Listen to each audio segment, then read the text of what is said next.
ബഹുമാനപ്പെട്ട അധ്യക്ഷൻ doctor Sebastian Joseph മാഷ്, വേദിയിൽ നമുക്കൊപ്പമുള്ള ഇന്നത്തെ മുഖ്യാതിഥികളായ ശ്രീ സതീഷ് വെങ്ങാനൂർ, ശ്രീ സഞ്ജു സുരേന്ദ്രൻ, ഇനി വരാനിരിക്കുന്ന ശ്രീ മാധവ് രാംദാസ്, ശ്രീമതി സുനിത വിൽസൺ, സദസ്സിലുള്ള പ്രിയങ്കരായ doctor Saraswathi Balakrishnan, Shri P R Kachan ഉൾപ്പെടെയുള്ള ഏവർക്കും നമസ്കാരം. സാധാരണഗതിയിൽ സാഹിതിയിൽ നമ്മൾ നടത്താറുള്ള സംഘടിപ്പിക്കാറുള്ള പരിപാടികൾ പലതും 100% സാഹിത്യാധിഷ്ഠിതമാണെങ്കിലും അപൂർവമായിട്ടെങ്കിലും ചില പരിപാടികൾ വ്യത്യസ്തമായ തലത്തിൽ നമ്മൾ അവതരിപ്പിക്കാറുണ്ട്, കേൾക്കാറുണ്ട്. സാഹിത്യവും കലകളും സാംസ്കാരിക പരിപാടികളെല്ലാം തന്നെ അത്തരത്തിൽ ഒരേ നിലവാരത്തിൽ ആഘോഷിക്കേണ്ടതും നമ്മൾ കൊണ്ടാടേണ്ടതുമാണെന്നുള്ള ഉറച്ച വിശ്വാസത്തിലാണ് സാഹിതി അത്തരം പരിപാടികൾക്ക് പലപ്പോഴും വേദി നൽകാറുള്ളത്. അതനുസരിച്ച് ഇന്നത്തെ പരിപാടിയിൽ ഏറെ ശ്രദ്ധേയരായ 3 പേരാണ് നമ്മുടെ അതിഥികളായിട്ട് വന്നത്. മലയാള സിനിമ വ്യവസായത്തിൻ്റെ മുൻനിര പ്രവർത്തകർ എന്ന് പറയാവുന്ന സംവിധാന കലയുമായി ബന്ധപ്പെട്ട് നമ്മുടെ ഇതിൻ്റെ ടൈറ്റിൽ തന്നെ ചില സംവിധാന സാഹിത്യ ചിന്തകൾ എന്നാണ് കൊടുത്തിരിക്കുന്നത്. വെറും സംവിധായകർ മാത്രമല്ല ഇവർ എന്നുള്ള വളരെ വലിയൊരു സാംസ്കാരിക മനസ്സിൻ്റെ ഉടമകൾ, കൃത്യമായ സാഹിത്യ അവബോധം സൂക്ഷിക്കുന്നവരൊക്കെ തന്നെയാണ് ഇവർ എന്നുള്ളതും അതിന് പ്രാധാന്യമുണ്ട്. അതുകൊണ്ട് അവരുടെ പ്രഭാഷണങ്ങൾക്കും അവർ നമ്മളോട് പറയാൻ ഉദ്ദേശിക്കുന്ന കാര്യങ്ങൾക്കും വലിയ പ്രസക്തിയുണ്ടെന്നാണ് ഞാൻ കരുതുന്നത്. നമുക്ക് അവർക്ക് പറയാൻ എന്തെന്ന് വെച്ചാൽ അതിലേക്ക് ഇന്ന് കടക്കാവുന്നതാണ്. അതിനെല്ലാം ഉപരി അതിനുശേഷം ഇന്ന് നമുക്ക് ലോക നാടക ദിനം ഈ കഴിഞ്ഞ ദിവസങ്ങളിലാണ് ആചരിക്കപ്പെട്ടതെങ്കിലും അതിനോടനുബന്ധിച്ച് നടക്കുന്ന പരിപാടിയായിട്ട് ഇന്നൊരു നാടകവും കൂടി ഈ സ്റ്റേജിൽ അരങ്ങേറുന്നുണ്ട്. പുതിയ തിയേറ്റേഴ്സിൽ ശ്രീ കോലടി നാരായണൻ രചനയും സംവിധാനം ചെയ്തിട്ടുള്ള അഗ്നിനക്ഷത്രം എന്ന നാടകമാണ്. ഇതിനോടകം നിരവധി സ്റ്റേജുകളിലൊക്കെ അത് അവതരിപ്പിക്കപ്പെട്ടിട്ടുണ്ട്. ഇപ്പോൾ നമ്മുടെ വേദിയിലും അവർ വരികയാണ്. അവർ ശ്രീ നാരായണന്റെ നേതൃത്വത്തിലുള്ള ഡോക്ടർ ഷീല വിശ്വനാഥനടക്കം അഭിനയിക്കുന്ന നാടകം കൂടി ഇന്നുണ്ടാകും. അതും കൂടെ കണ്ടിട്ട് നമുക്ക് തിരുവാൻ പറ്റിക്കുന്നു. അപ്പോൾ അധികം ഞാൻ സംസാരിക്കാതെ ഞാൻ എൻ്റെ കർമ്മത്തിലേക്ക് കടക്കുകയാണ്. ഈ പരിപാടിയുടെ അധ്യക്ഷം വഹിക്കുന്ന നമുക്ക് ഏവർക്കും പ്രിയങ്കരനായിട്ടുള്ള സെബാസ്റ്റ്യൻ ജോസഫ് മാഷിനെ സാഹിതിയുടെ പേരിലും എൻ്റെ പേരിലും ഞാൻ സ്വാഗതം ചെയ്യുകയാണ്. ഇന്ന് ശ്രീ മാധവ് രാംദാസ് ഇതുവരെ എത്തിയിട്ടില്ല. സിനിമക്കാരും രാഷ്ട്രീയക്കാർക്കും ഈ അവസാന നിമിഷം ഇവിടെ എത്തപ്പെട്ടാലേ എത്തിയെന്ന് പറയാൻ പറ്റുള്ളൂ. കാരണം ഇവിടെ തിരക്ക് പിടിച്ച ജീവിതത്തിൽ നിന്നാണ് പലപ്പോഴും നമ്മുടെ കാര്യങ്ങൾക്കായിട്ട് ഓടിയെത്തേണ്ടതെന്നുണ്ട്. അദ്ദേഹം ഈ ഡേറ്റ് പറയുമ്പോൾ തന്നെ ഒരു കാര്യം പറഞ്ഞു, ചെന്നൈയിൽ ഒരു സിനിമയുടെ ഡിസ്കഷന് പോകേണ്ടി വരികയാണെങ്കിൽ എന്നെ ഒഴിവാക്കണമെന്ന്. പക്ഷെ ഇന്നലെ രാത്രി 3 പേരും എനിക്ക് ഫോൺ ചെയ്തിരുന്നു, 3 പേരും തൃശ്ശൂർ എത്തി എന്നുള്ളതാണ്. രാംദാസും എൻ്റെ വളരെ അടുത്ത സുഹൃത്താണ്, അയ്യന്തോ നിവാസി കൂടിയാണ്. കഴിഞ്ഞ ദിവസം ഇവിടെ ഭാര്യാസമേതനായിട്ട് ഒരു ദിവസം മുഴുവൻ ഉണ്ടായിരുന്ന സാഹചര്യം. പക്ഷെ അദ്ദേഹത്തിന് ഇന്ന് രാവിലെ ചെന്നൈക്ക് പോകേണ്ടി വന്നിട്ടുണ്ട്. അപ്പോൾ ഇന്ന് വരികയെന്നും 12-ാം തീയതി വരുമെന്നും അറിയിച്ചതും. എങ്കിലും നമ്മുടെ സ്നേഹോഷ്മളമായ സ്വാഗതം ഈ അവസരത്തിൽ അദ്ദേഹത്തിന് കൂടി ആശംസിക്കുകയാണ്. മറ്റൊരു മുഖ്യാതിഥി എന്ന് പറയുന്ന എല്ലാവരും എൻ്റെ അടുത്ത സുഹൃത്തുക്കൾ തന്നെയാണ്. സിനിമാ സംവിധായകൻ മാത്രമല്ല, നിരവധി ദേശീയ പുരസ്കാരങ്ങൾ കൂടി നേടിയിട്ടുള്ള ഒരാളാണ് ശ്രീ സതീഷ് വെങ്ങാനൂർ. ശ്രീ സതീഷിനെ ഹാർദവമായി വേദിയിലേക്ക് സ്വാഗതം ചെയ്യും. ശ്രീ സഞ്ജു സുരേന്ദ്രൻ അത്രയത്തിൽ തന്നെ നമ്മുടെ എവിടെ സുഹൃത്തുക്കളാണ്, അതുപോലെ അപർണയുടെ ക്ലാസ്മേറ്റ് കൂടിയാണ്. സഞ്ജുവിനെ പോലുള്ള ഒരാളുടെ വാക്കുകൾക്ക് സാഹിതി വേദിയാകുന്നു എന്നുള്ളത് വലിയ ഭാഗ്യമായിട്ട് തന്നെയാണ് കണക്കൂട്ടുന്നത്. ഞങ്ങൾ കാത്തിരിക്കുക തന്നെയാണ് എന്താണ് സഞ്ജുവിന് ഞങ്ങളോട് പറയാനുള്ള സിനിമാ അനുഭവങ്ങൾ എന്നറിയാൻ വേണ്ടി. ശ്രീ സഞ്ജുവിന് സാഹിതിയുടെ എൻ്റെ പേരിൽ സ്വാഗതം ആശംസിക്കുകയാണ്. ഇന്ന് നമ്മുടെ പരിപാടിയുടെ കൃതജ്ഞത രേഖപ്പെടുന്ന സുനിത വിൽസനാണ്. നമുക്കേറെ പരിചിതയാണ്, നമ്മളൊപ്പമുള്ള ആളാണ്, നോവലിസ്റ്റാണ്. സുനിതയെ പരിപാടിയിലേക്ക് സ്വാഗതം ചെയ്യുക. സദസ്സിൽ ഉള്ള ശ്രീ ലിറ്റററി ഫോറം സെക്രട്ടറി കൂടിയായിട്ടുള്ള ശ്രീ പി ആർ കച്ചന, ശ്രീ മോഹൻദാസ് പാറപ്പുറത്ത്, സരസ്വതി ടീച്ചർ, രാജലക്ഷ്മി ചേച്ചി, രത്നമ്മ ചേച്ചി, സുബ്രഹ്മണ്യേട്ടൻ, അനിൽകുമാർ കോലഴി, നബീസത്ത് ബീവി അടക്കം നിരവധി പേരുണ്ട്. എല്ലാവരെയും ഈ പരിപാടിയിലേക്ക് ഹാർദമായ സ്വാഗതം ചെയ്യുന്നു. നന്ദി, നമസ്കാരം. സരസമായ തമാശ പറഞ്ഞ് സംസാരിക്കാൻ കിട്ടുന്ന സാധാരണ സംവിധായകർ ഒരുപക്ഷെ ഉണ്ടാകുമായിരിക്കാം. പക്ഷെ ഇത്ര ഇന്റലക്ച്വലായിട്ട് അതിന്റെ ആധികാരികമായിട്ട് അതിന്റെ പിന്നണിയിലുള്ള കഥകൾ അല്ലെങ്കിൽ അതിന്റെ സാങ്കേതിക വശങ്ങളൊക്കെ ഇത്ര ആധികാരികമായിട്ട് സമഗ്രമായിട്ട് നമ്മോട് സംവദിക്കാൻ ചിലപ്പോൾ ആ ആൾക്കാർക്ക് കഴിഞ്ഞെന്ന് വരില്ല. അതിന് സഞ്ജുവിനോടും സതീഷുമായിട്ടും അഖൈതവുമായിട്ട് നന്ദിയുണ്ട്. ഇതൊരു കോമൺ ഡിസ്കഷൻ ആയിട്ട് തന്നെയാണ് നമ്മളിവിടെ വീഴുന്നത്. വളരെ പ്രസിദ്ധമായിട്ടുള്ള ഒരുപാട് കാര്യങ്ങൾ നമുക്ക് അറിയാൻ പാടില്ലാത്തതും നമുക്ക് അറിയാവുന്നതുമായ കാര്യങ്ങൾ കടന്നു. ആക്ച്വലി നമ്മളിൽ ബഹുഭൂരിപക്ഷം പേരും പ്രേക്ഷകർ മാത്രം. അതിന്റെ സാങ്കേതികമായിട്ടോ അതിന്റെ പിന്നാമ്പുറം നടക്കുന്ന മറ്റു കഥകളിൽ കേൾവിക്കാർ മാത്രമായിട്ടുള്ള ആൾക്കാരാണ്. എന്ത് യഥാർത്ഥത്തിൽ സംഭവിക്കുന്നു എന്ന് അജ്ഞാതമായിട്ടുള്ള ആൾക്കാർ മാത്രമാണ് ഞങ്ങൾ എല്ലാവരും എന്ന് പറയും. വളരെ കുറച്ച് പേരാണ് ഇപ്പോൾ ഇവിടെ ഇരിക്കുന്നതിൽ സെബാസ്റ്റ്യൻ മാഷും സുഭാഷ് മോണോളിയെ പോലുള്ള വളരെ ചുരുക്കം ആൾക്കാർ മാത്രമാണ് സിനിമാ മേഖലയുമായിട്ട് അത്ര അടുത്ത് ഇടപഴകുന്നത്. എനിക്കൊക്കെ വ്യക്തിപരമായിട്ട് അത്രയധികം ബന്ധങ്ങൾ സിനിമാ മേഖലയായിട്ടുണ്ട്. നമ്മുടെ തന്നെ രക്ഷാധികാരികൾ ഒരാൾ, ക്ഷണിതാക്കളിൽ ഒരാൾ സത്യനന്ദിക്കാടാണ്. ഇപ്പൊ ഇവിടെ തന്നെ ധാരാളം പ്രാവശ്യം വന്നിട്ടുണ്ട്. സത്യനന്ദിക്കാടാവട്ടെ, ജയരാജ് വാര്യരാകട്ടെ, സുനിൽ സുഗതയാകട്ടെ, അങ്ങനെ സിനിമയുമായിട്ട് ബന്ധപ്പെട്ട് വിദ്യാരമാഷ അടക്കമുള്ള വിവിധ മേഖലകളിൽ പ്രവർത്തിക്കുന്ന ധാരാളം പേർ നമ്മുടെ അതിഥികളായിട്ടും കാണികളായിട്ടും പ്രേക്ഷകരായിട്ടും നമ്മുടെ പരിപാടികൾ എത്താറുണ്ടെങ്കിലും ആധികാരികമായിട്ട് സിനിമ ചർച്ചകൾ വളരെ കുറവായിട്ടാണ് നമ്മൾ നടത്തുന്നത്. നമ്മൾ അതിൽ ഉദ്ദേശിക്കുന്ന സിനിമയുടെ സാഹിത്യം തന്നെ. ഒരുപക്ഷെ സിനിമയോ സാഹിത്യവും നമ്മൾ രണ്ടായിട്ട് നിർത്തേണ്ട ഒരു കാര്യമില്ല.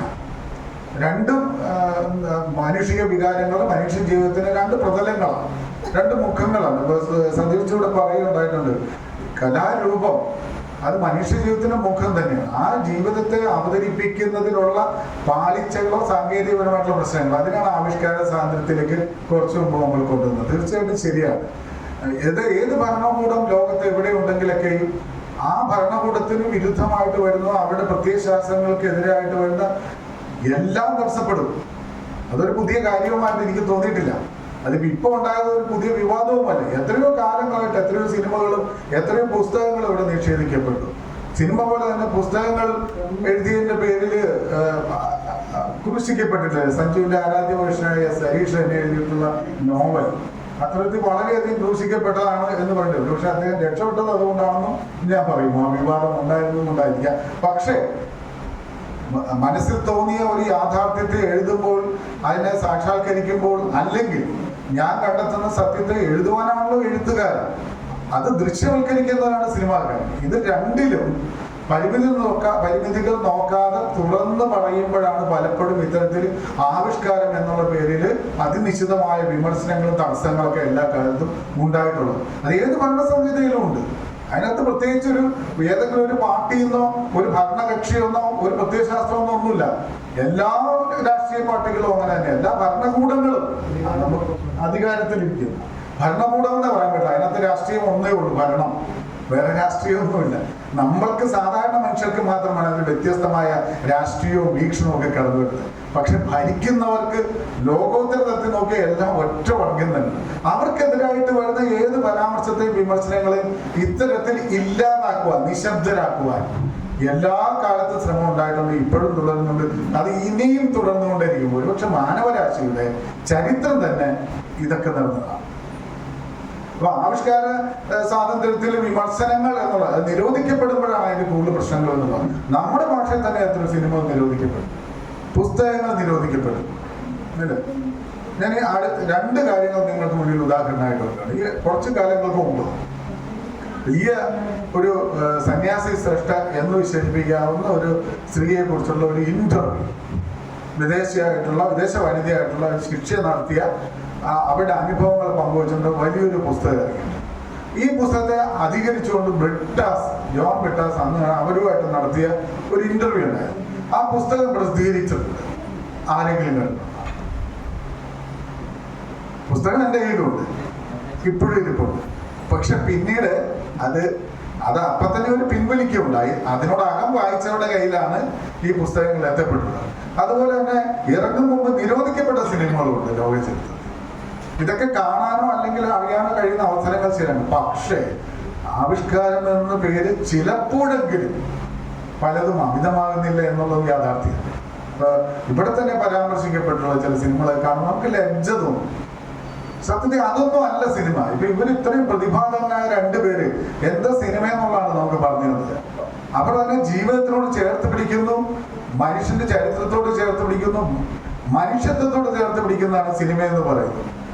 അതല്ലാത്തതിനെ അപ്പൊ നമ്മൾ എന്ത് വിളിക്കും? അപ്പൊ ആവിഷ്കാരം എന്നുകൊണ്ട് ഉദ്ദേശിക്കുന്ന അവരെന്താണ്? പുസ്തകങ്ങൾ പത്രത്തിലുണ്ട്. ഈ അടുത്ത കാലത്ത് വളരെ വിഖ്യാതനായ, ഞാൻ ഇതിനു മുമ്പ് ഇവിടെ സൂചിപ്പിക്കുന്നുണ്ട്, നോവലിസ്റ്റ് എഴുതിയ നോവല് 29 അധ്യായങ്ങളുള്ളത് വായിച്ചു തീർക്കുമ്പോൾ 29 അധ്യായങ്ങളിൽ കൊലപാതകങ്ങൾ, 29 ബലാത്സംഗങ്ങളാണ്, 29 തെറി മാത്രമേ ഉള്ളൂ. സിനിമയില്ലേ? തെറി മാത്രം പറയുന്ന സിനിമ കൊണ്ട് എന്ത് ചെയ്യണമെന്ന് ഇത് വെക്കണോ വേണ്ട? കുടുംബത്തിൽ വെക്കാൻ പറ്റില്ല. നമ്മൾ എത്ര വലിയ ആവിഷ്കാരം പറയുന്നവരും ഈ തെറി പറയുന്ന ഒരു സിനിമ മുഴുനീളം തെറിയാണ്. അതിനകത്ത് എന്ത് ടെക്നോളജി പറഞ്ഞോട്ടെ, എത്ര മഹാനായ സംവിധായകനാകട്ടെ, പറയുന്നത് തെറിയാണ്. ഞാൻ ഒരു സാധാരണക്കാരന്റെ വ്യൂലാണ് പറഞ്ഞത്. അമാനുഷികനായ ഒരു വ്യക്തി എന്ന സിനിമ കണ്ടിട്ട് സൈദ്ധാന്തിക ലെവലിൽ വലിയ പ്രകമ്പനം കൊള്ളുന്ന ലേഖനം എഴുതുന്ന അർത്ഥത്തില്ല. ഒരു സാധാരണക്കാരന്റെ വ്യൂല് അത്രമാത്രം തെറി സഹിച്ചുകൊണ്ട് ഒരു വീട്ടിലൊരു സിനിമ കാണാൻ നമുക്ക് എങ്ങനെ പറ്റും? എനിക്ക് സാധിക്കില്ല. കാരണം എൻ്റെ വീട്ടിൽ ഞാനടക്കം എൻ്റെ ഭാര്യയും മക്കളും ഒക്കെ സിനിമ കാണുമ്പോൾ മുഴുവൻ നീളം തെറിയാണ്. പക്ഷെ നമ്മൾ നിശബ്ദരാകേണ്ടി വരും. ഈ നോവലില് കണ്ടിന്യൂസ്ലി തുടർച്ചയായിട്ടുള്ള പരാമർശങ്ങൾ മുഴുവൻ തെറി. നമ്മുടെ സാഹചര്യങ്ങൾ അതനുസരിച്ച് അതൊക്കെ ഉണ്ട് അല്ലെ? അതെ, അത് ഞാൻ പറഞ്ഞ ഇത്തരം വ്യൂകള്, ഇത്തരം നിരീക്ഷണങ്ങള് വളരെ നമ്മുടെ ഒരു പരിമിതിക്ക് അപ്പുറത്തേക്ക് പോകുന്നു എന്നുള്ളതാണ് പ്രശ്നം. അവിടെയാണ് ഇതിന്റെ ഒരു വിമർശനം കിടന്നത്. ഒരു പരിമിതിക്കുള്ളിൽ നിന്നുകൊണ്ടാകുമ്പോൾ അത് വായിക്കുവാനും അതിനെ ഉൾക്കൊള്ളുവാനും ഒരു വായനക്കാരനും ഒരു കേൾവിക്കാരനും തയ്യാറാണ്. അതിനും അപ്പുറത്തേക്ക് കാര്യങ്ങൾ പോകുമ്പോൾ ഏത് ആവിഷ്കാര സ്വാതന്ത്ര്യം പറഞ്ഞാലും നമ്മൾ എന്ത് ചെയ്യണം എന്നുള്ളൊരു ചോദ്യം വരും. ഒരു സാധാരണക്കാരന്റെ വ്യൂ. എനിക്ക് ഏറ്റവും ഇഷ്ടപ്പെട്ട സിനിമ പറഞ്ഞു കഴിഞ്ഞാൽ റാംജിറാവ് സ്പീക്കിങ്ങും ആനർമത്ത സ്പീക്കിങ്ങും. ഉള്ള കാര്യം ഞാൻ തുറന്നു പറയാം. എൻ്റെ 1500 തവണയെങ്കിലും കണ്ടിട്ട്. ഞാൻ ഇത് പരസ്യമായിട്ട് പറഞ്ഞ വേറൊരാളെ കണ്ടിട്ടുള്ളൂ. അത് വീഗാർഡിന്റെ കൊച്ചവസം ചിത്രപ്പള്ളിയാണ്. അങ്ങനെ ഇന്റർവ്യൂ പറഞ്ഞു 1500 പ്രാവശ്യം റാംജിറാവ്. ഉടനെ എന്റെ ബൗദ്ധിക നിലവാരം, എന്റെ വീക്ഷണ കോണൊക്കെ അങ്ങോട്ട് തെറ്റി താഴെ വീണ് എന്നില്ല. എനിക്ക് ആസ്വദിക്കാൻ കഴിയുന്ന അതായിരിക്കാം. അതുകൊണ്ട് അത് മോശമാണെന്ന് പറയാനായിട്ട്.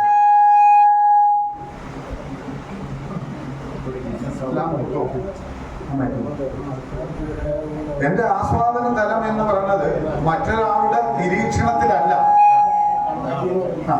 അത് എന്റെ മാത്രമുള്ള വ്യക്തിപരമായിട്ടുള്ള ഒരു കാര്യമാണ്. അപ്പൊ എന്റെ വിമർശനം അർത്ഥത്തില്ല. അപ്പൊ ആവിഷ്കാര സ്വാതന്ത്ര്യം എന്ന് പറഞ്ഞാൽ എന്തിനും ആവിഷ്കരിക്കാനുള്ള ഒരു സ്വാതന്ത്ര്യമാണോ എന്ന് നമ്മൾ കാണികളും വായനക്കാരും പരിശോധിക്കേണ്ടതുണ്ട്. പിന്നെ മാറ്റം വന്നില്ലേ, കാലത്തിന് വന്ന മാറ്റം. ഇത്തരം നമ്മള് ഇതിനേക്കാളും മോശമായിട്ടില്ല. മോശം എന്ന് പറഞ്ഞാൽ ഇതിനകത്ത് ആരെങ്കിലും ആരാധകരുണ്ടെങ്കിൽ എന്നെ ഉപദ്രവിക്കരുത്. ഈ വിജയുടെ രജനീകാന്തിന്റെയൊക്കെ സിനിമ അത് എനിക്ക് അത്ഭുതം തോന്നാറുണ്ട്. എന്തൊക്കെയാണ് മനുഷ്യർ കാട്ടിക്കുന്നത്? അവർ അഭിനയിക്കുന്ന പോലുമില്ല. എല്ലാ സിനിമയ്ക്കും ഒരേ തീം, ഒരേ അഭിനയം, ഒരേ ചിരി, ഒരേ ആക്ടിങ്, എല്ലാം ഒന്ന് തന്നെയാണ്. സംവിധായകനോ സ്ക്രിപ്റ്റ് റൈറ്ററൊക്കെ പ്രത്യേകിച്ചൊരു പണികളായിരിക്കുന്നുണ്ട്. ഒന്ന് തന്നെയാണ്. ഒന്ന് ചേരിക്കകത്താണത്, അല്ലെങ്കിൽ മറ്റൊന്ന് ലോറി ഓഫീസ് വെച്ചാൽ. ഇത്ര അല്ലാതെ സെയിം തല്ല്, സെയിം ഇടി, സെയിം പാട്ട്, സെയിം കൂത്ത്, ഇത്ര തന്നെ ഉള്ളൂ. എത്ര വലിയ ആരാധന അവർക്ക് കിട്ടുന്നത്! നമ്മൾ ഞെട്ടിപ്പോകുന്ന തരത്തിലാണ് അവർക്ക്. ഇപ്പൊ മുഖ്യമന്ത്രി ആകാൻ പോകുന്നു. എന്തിന്റെ പേരില്ല? ഈ സിനിമയിൽ അഭിനയിച്ചെന്നുള്ള പേരിലല്ലേ? അതും ശ്രമിക്കുന്ന വലിയൊരു സമൂഹം ഉണ്ടാകുന്നു എന്ന് പറഞ്ഞ അത്ഭുതത്തോടുകൂടി കണ്ടുവരും. അതിനേക്കാൾ ഭേദം റാംജിറാവ് സ്പീക്കിംഗ് കണ്ടിട്ട് ഞാനത് ആസ്വദിച്ചു എന്ന് പറയുന്നത് തന്നെ എന്റെ ബോധ്യം. ഞാനിപ്പോഴും ഒരു മോശം പുസ്തകം വായിക്കുക, മോശമെന്ന് എനിക്ക് തോന്നിയത്, ആരും എഴുതിയാലും മോശമെന്ന് പറയാൻ ആഗ്രഹിക്കുന്നത്, പക്ഷെ മോശമെന്ന് എന്റെ വായനാ ബോധ്യം എന്നെ സാക്ഷ്യപ്പെടുത്തുന്ന ഒരു പുസ്തകം വായിക്കുക. അത്തരത്തിലൊരു സിനിമ ഉണ്ട്. പ്രത്യേകിച്ച് ഈ കാലഘട്ടത്തിൽ ഇറങ്ങിയ ഏത് സിനിമ കണ്ടാലും ആ ബോറടി മാറ്റാൻ പിന്നെ എനിക്ക് 10 പ്രാവശ്യം ചുരുങ്ങിയത് ഈ റാംജിറാവും ഒക്കെ ഇട്ട് ഞാൻ കാണും. എനിക്ക് വിഷമം സഹിക്കാൻ പറ്റില്ല. കാരണം എന്റെ കംപ്ലീറ്റ് മൂടും പോയി. 2-3 ദിവസം ഞാൻ അബോധാവസ്ഥയിൽ ഇരിക്കണമല്ലോ എന്ന് ആലോചിക്കും. നേരെ ഇത് ഞാൻ ഒരു 25 കളക്ഷൻ എടുത്ത് വെച്ചിട്ടുണ്ട് ഇത്തരത്തിലുള്ള മൂവീസ്. പറഞ്ഞു ചിലപ്പോ ഇവര് അംഗീകരിക്കരുത്, വേറെ ഇന്റലക്ച്വൽ തരാനായിട്ട് പറയും. പക്ഷെ അല്ലെങ്കിൽ മേലെ പറമ്പിൽ ആൺവീടോ അത്തരത്തിലുള്ള നാടോടി കാറ്റ് ഒന്നുമില്ല, ശുദ്ധമാണ്. പക്ഷെ ഇതൊക്കെ ഇട്ട് കണ്ടത് ക്ഷീണം അങ്ങ് തീർക്കേണ്ടി വരും. പുസ്തകമായിട്ട് പുസ്തകമായിട്ട് വരുമ്പോ ഒരു പ്രശ്നം എന്ന് വെച്ചാൽ സിനിമ നമുക്ക് കാണാതിരിക്കാം, മോശമാണെങ്കിൽ ഓഫ് ചെയ്യാൻ. പുസ്തകം നമ്മൾ പണം കൊടുത്ത് വാങ്ങിച്ചിട്ട് അല്ലെങ്കിൽ നമ്മുടെ കയ്യിൽ വന്നൊരു പുസ്തകം വായിക്കാതിരിക്കുക എന്ന് പറയുന്നത് ഒരു പ്രശ്നം തന്നെയാണ്. പക്ഷെ വായിക്കാതിരിക്കേണ്ടി വരുന്നുണ്ട് ചില പുസ്തകം. എത്രയോ പുസ്തകങ്ങൾ നമ്മൾ അത്തരത്തിൽ കാണേണ്ടി വരുന്നുണ്ട്, വായിക്കേണ്ടി വരുന്നുണ്ട്, വായിക്കാതെ മാറ്റി വെക്കേണ്ടി വരുന്നുണ്ട് എന്നുള്ള. ഞാൻ പറഞ്ഞില്ല, ഈ അടുത്ത കാലത്ത് ഇറങ്ങിയ ഒരു പുസ്തകത്തിന്റെ ദയനീയ വശം അതായത് ഇത്ര വിഖ്യാതനായിട്ടുള്ള ഒരു എഴുത്തുകാരൻ എഴുതിയ പുസ്തകത്തിൽ മുഴുനീള നാമാസ്തരമാണ്. എല്ലാ അധ്യായത്തിലും ഒരു കൊലപാതകം നടത്തിയിട്ട് ആ കൊലപാതകത്തിന്റെ അന്വേഷണ പരമ്പര നീളുന്ന 50 അധ്യായങ്ങൾ എഴുതിയ ബാറ്റൺ ബോസും കോട്ടയം കുഷ്മനാഥൊക്കെ എത്ര ഭേദം. അതാ ഒരു കൊലയിൽ നിൽക്കുന്നുണ്ട്. ഇത് എല്ലാ അധ്യായത്തിലും ഇത് തന്നെ പറയും. എല്ലാ അധ്യായത്തിലും തെറി എഴുതിയില്ലെങ്കിൽ ആരും വായിക്കില്ലെന്നുള്ള അവസ്ഥ ഉണ്ട്. ഇനി ഇത് പരസ്യമായിട്ട് പറഞ്ഞാൽ നിങ്ങൾ വിമർശിക്കപ്പെടും, നിങ്ങൾ അംഗീകരിക്കില്ല. നമ്മൾ മാറ്റം ഉൾക്കൊള്ളാത്ത, ഉൽപ്പതിഷ്ഠികളല്ലാത്ത, പരിഷ്കാരികളല്ലാത്ത, അപരിഷ്കൃതരായിട്ടുള്ള ഏതോ ഗോളത്തിൽ നിന്ന് വന്നുള്ള ജീവികളായിരിക്കും എന്നുള്ള രീതിയിലായിരിക്കും നമ്മൾ വീക്ഷിക്കപ്പെടുന്നത് എന്നുള്ളതാണ്. അപ്പൊ ഇത് ഈ കാലഘട്ടത്തിന്റെ പ്രശ്നം. അപ്പം ആവിഷ്കാര സ്വാതന്ത്ര്യത്തിന് കിട്ടുന്ന ആ ഒരു രീതി, അതിനെ ഏതൊക്കെ രീതിയിൽ ഉൾക്കൊള്ളാം, അല്ലെ എവിടം വരെയൊക്കെ ആകാം എന്ന് നിയമങ്ങളൊന്നുമില്ല. അതൊക്കെ ഒരു സംവിധായകന്റെ സ്ക്രിപ്റ്റ് റൈറ്ററുടെയും പിന്നെ ആ കാശ് മുടക്കണതിന്റെ കഷ്ടകാലം പോലെ ആയിരിക്കും ഇതിന്റെയൊക്കെ അവസ്ഥ. ഇപ്പൊ കാശ് മുടക്കണമെന്ന് പറയാണ്, ഇതാ ട്രെൻഡ്, ഇതങ്ങ് വെച്ചോളാൻ പറഞ്ഞാൽ ചെയ്യേണ്ടി വരും. വേറെ മാർഗമൊന്നുമില്ല. കാരണം അവന് ലാഭം കിട്ടണം. എല്ലാത്തിന്റെ അടിസ്ഥാനം ഈ ലാഭമായിട്ട് വരുന്നു. ഒരു പുസ്തകം ഇത്തരത്തിൽ ചെലവാകണം എന്ന് ആഗ്രഹിക്കുന്നത് എന്തുകൊണ്ടാണ്? പുസ്തകം വിൽക്കണം എന്നുള്ളതുകൊണ്ടാണ്. പുസ്തകം വിൽക്കണത് ആത്യന്തികമായി ആരുടെ ആവശ്യം? പബ്ലിഷറുടെ ആവശ്യം. നമ്മുടെ ഈ വരുന്ന ദിവസങ്ങളിൽ വരാൻ പോണ അതിഥിയുടെ സങ്കടകഥ കേട്ട് ഞാൻ തന്നെ ഞെട്ടി. പ്രശസ്തയായ എഴുത്തുകാരിയാണ്, നോവലിസ്റ്റാണ്. നമ്മൾ ഈ മാസത്തെ അതിഥിയായിട്ട് വരുന്നുണ്ട്. ഒരു പുസ്തകം ഇറങ്ങിപ്പോയില്ലെങ്കിൽ ഒരു ഒറ്റ ദിവസം അവരെ കിടന്നുറങ്ങാൻ പബ്ലിഷർ അനുവദിക്കുന്നില്ല. വിൽക്കണം, പോണം, ചർച്ച നടത്തണം, സോഷ്യൽ മീഡിയയിൽ അങ്ങനെ ചെയ്യും. അവരെ പോയി കണ്ടുകൂടി, ഇവരെ പോയി കണ്ട്, ഇവര് ഓട്ടമാണ്. വയനാട്ടിൽ നിന്ന് തൃശ്ശൂർക്ക്, തൃശ്ശൂരിൽ നിന്ന് വയനാട്ടിലേക്ക് പുസ്തകം വിറ്റുകൊടുക്കണം. അപ്പൊ എന്തിനു വേണ്ടി ആ പുസ്തകം വിൽക്കുന്നത്? ലാഭത്തിന് വേണ്ടി, അല്ലെ? അപ്പൊ ലാഭം എന്നുള്ള ഒറ്റ വാക്കിലേക്ക് നമ്മുടെ ചിന്ത, ചേതന, ശക്തി, നമുക്കുള്ളതെല്ലാം ഒതുങ്ങുമ്പോൾ നമ്മൾ കോംപ്രമൈസ് ചെയ്യേണ്ടത്. പക്ഷെ അവിടെ വായനക്കാരൻ എന്ന നിലയിൽ, കേൾവിക്കാരൻ എന്ന നിലയിലോ, കാണി എന്നുള്ള നിലയിലോ, പ്രേക്ഷകൻ എന്നുള്ള നിലയിലോ നമ്മൾ കോംപ്രമൈസ് ചെയ്യേണ്ട കാര്യമുണ്ടോ ഇല്ല എന്നുള്ളതാണ്. എമ്പുരാന്റെ കാര്യം ഇവിടെ വളരെ വലിയ രീതിയിൽ ചർച്ച ചെയ്യപ്പെട്ടില്ല. ആരും വിളിച്ചു കയറ്റുന്നൊന്നുമില്ല. ഇരട്ടി പൈസയ്ക്ക് ടിക്കറ്റ് എടുത്തിട്ട് ആരോട് വിളിച്ച് ഇഷ്ടമുള്ളവർ പോയാൽ മതി. ഇപ്പൊ മോഹൻലാൽ ഇറങ്ങി വന്നിട്ട് ഇത്രയും വലിയ സോഷ്യൽ മീഡിയ ഹൈപ്പ് കൊടുത്തതാണല്ലോ ഇപ്പൊ പ്രശ്നമാണ്. ഇത്രയും സോഷ്യൽ മീഡിയ ഹൈപ്പ് വന്നപ്പോൾ അതിന്റെ കുറ്റം കണ്ടുപിടിക്കാനും ആൾക്കാരുടെ എണ്ണം കൂടി. അപ്പൊ അതൊരു പെർഫെക്റ്റ് അവാർഡ് ഫിലിം ഒന്നും അല്ലല്ലോ. അതൊരു തികച്ചും കൊമേഴ്സ്യൽ ആയിട്ടുള്ള ഒരു മൂവിയാണ്. അതിന്റെ നിർമ്മാതാവ് ഗോകുലം ഗോപാലേട്ടന് റേഷനരി വാങ്ങണമല്ലോ. സ്വാഭാവികമായിട്ട് അത് വിജയിപ്പിക്കാനുള്ള എല്ലാ മാർഗങ്ങളും അവരെ തേടും. ഒരാളെ നിർബന്ധിക്കുന്നില്ല. നമ്മൾ അങ്ങനെ ചിന്തിച്ചു കഴിഞ്ഞാൽ കുറഞ്ഞ പക്ഷം ഈ സോഷ്യൽ മീഡിയ കണ്ടിട്ട് മാത്രം നമ്മൾ നോക്കിയാൽ ശരിയോ തെറ്റോ നമ്മൾ കാണാൻ പോകുന്നില്ല. ഈ അവസ്ഥയിലേക്ക് പ്രേക്ഷകന് ചുരുങ്ങേണ്ടി വരുന്നു എന്നുള്ളതാണ് ഇതിന്റെയൊക്കെ മൊത്തം ഔട്ട്കമായിട്ട് എനിക്ക് തോന്നിയിട്ടുള്ളത്. ഞാൻ പറഞ്ഞത് എന്റെ മാത്രം അഭിപ്രായമായിട്ട് എടുക്കുക. നിങ്ങളുടെ അഭിപ്രായം കാണണമെന്നില്ല. നന്ദി.